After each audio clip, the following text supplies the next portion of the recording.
Dad came to work for Ellison Ranching Company here at Squaw Valley in 1937, in December of 1937. And so the family was raised on this ranch up until 1958. I left a little bit earlier because the work was too hard. I didn't like plowing.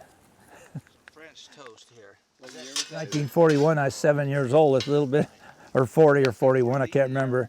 And my uncle brought me up here in my dad's Model A car, and we fished along here. And I just can't remember that much about it, except we caught quite a bunch of fish here. And he showed, well, it was my first fish, and he showed me how to get a forked stick, and we'd stick in those trout and build a little fire, and we cooked the trout right here, or enough to eat anyway. But other than what it was like, I don't know, it's one of those things I remember catching my first fish. This area here didn't look like this then, because the cattle came up here every year and it didn't really have a chance to grow back. And there were scattered willows in places along here, but not like they are now. And both here in the meadows and up on the drier areas, you can see a lot more of the native grass and stuff that's come back. And I'm assuming that's from the management here, the rest rotation management. In rest rotation, or however you want to call it, I mean, rest rotation isn't the best way to say what we do, but it's kind of a simple way to put it.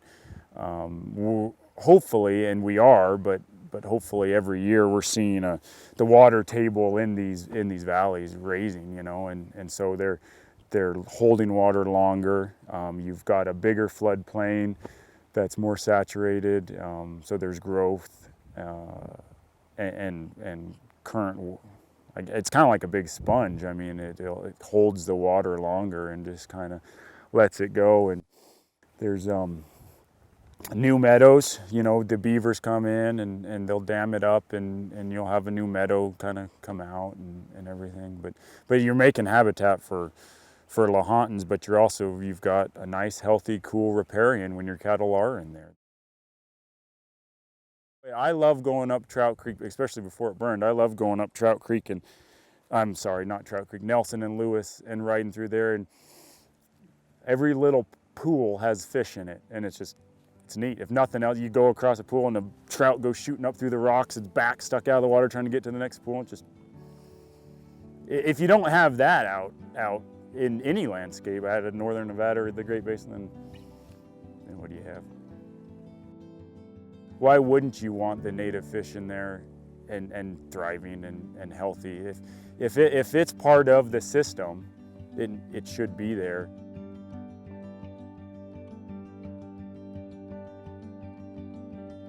I'm John Griggs from Maggie Creek Ranch.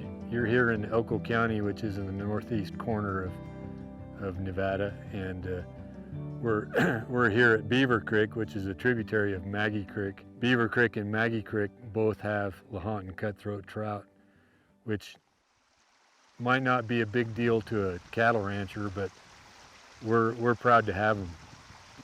We've created a lot more water for ourselves in the form of stock water for us, and with more water is more grass, and that's helped us. So we've been able to increase our herd numbers, and the herd that we have has performed better, put on more pounds for us, and the byproduct of that is the wildlife habitat that we've created, and we appreciate that too. We like seeing them as much as anybody else.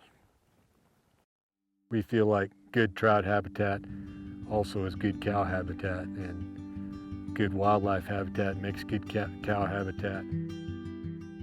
The future going forward, you know, there's kind of a disconnect. There's a big disconnect between the average American and the average American that grows his food.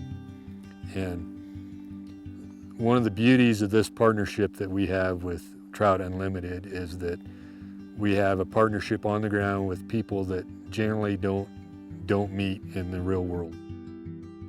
Anytime we can make those partnerships, I think is good, and the more of those we can make is good. And to be sustainable, I think more people need to know how their food is grown, and more of us that grow the food need to try to make those relationships more.